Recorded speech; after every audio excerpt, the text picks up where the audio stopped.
О том, как выбрать елочку и как не ошибиться с выбором, нам расскажет продавец Артур.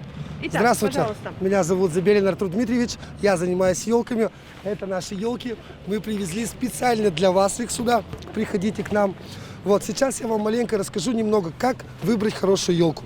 Итак, значит, чтобы не ошибиться с выбором елочки, нужно обратить внимание. Да, нужно обратить внимание, чтобы елка была пышная. Вот видите, она, можно сказать, мясистенькая такая. То есть худенькие такие. Вот, это самое первое. Второе, чтобы нужно понимать, где вы ее будете ставить. В доме, на улице, или вы будете в помещении в каком-то устраивать. Вот. Соответственно, если в доме вы в тепле ее ставите, лучше всего ее ставить в грунт.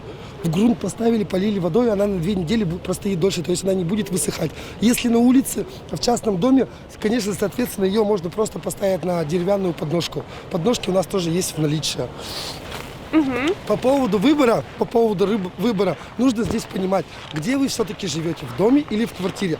В принципе, мы можем под любого клиента подобрать елочку. У нас есть как от метра елочка, от метра 1,5, 2 метра и пошли до 3,5 метра. То есть, в принципе, мы можем под заказ привезти даже целое дерево. Расскажите теперь по ценам. Вот какой цены можно... По ценам, смотрите, мы начинаем от 500 рублей. Маленькая елочка 500 рублей и пошло по возрастанию. То есть это вот уже 700 рублей, 800 рублей, вот это 1000, ну а это уже 2000 рублей. То есть большая елка, 3-метровая елка. У нас есть доставка по всей Удмуртии. Также мы можем работать с оптовиками. А расскажите, пожалуйста, теперь еще про документы, на которые нужно Это обратить самое внимание. главное. Смотрите, перед тем, когда вы пришли покупать елочку, попросите у продавца, чтобы он вам показал, где выращена была елка. У каждого продавца это есть. Где именно, на какой земле выращена была елка, кто передал в собственность вырубку елки. И, соответственно, когда вы покупаете елочку, вам должен продавец выписать чек. Это тоже обязательное условие. Это обязательное условие, потому что вы пойдете домой, вас остановит патруль, как вы можете доказать, что вы не срубили ее. Соответственно, у вас есть чек с печатями, со всем, что вы действительно ее приобрели за деньги. Вот. По поводу все-таки выбора клиента, я думаю, в Удмуртии у нас самый большой выбор. У нас есть на весь вкус и цвет, то есть если кому-то охота маленькую елочку поставить, чтобы она тихонько горела, да, и много места не занимала, вот, пожалуйста, маленькая елочка поставили. Кому-то охота, теперь пойдем, кому-то охота, у кого-то свой большой частный дом. И этого ему охота большую, хорошую елку. У нас есть вот они, по 3,5 метра, огромные, большие, пушистые.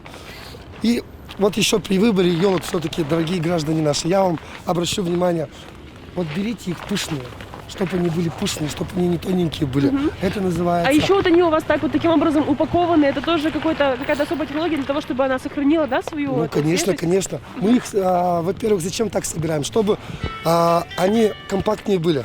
Их объем был большой. Второе, чтобы когда клиент вот у нас купил, он ее развернул, она встала, как в поле стояла.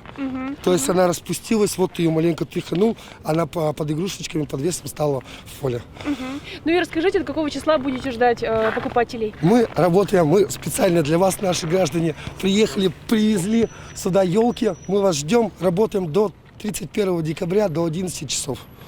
Спасибо большое. Спасибо, ждем вас. До свидания.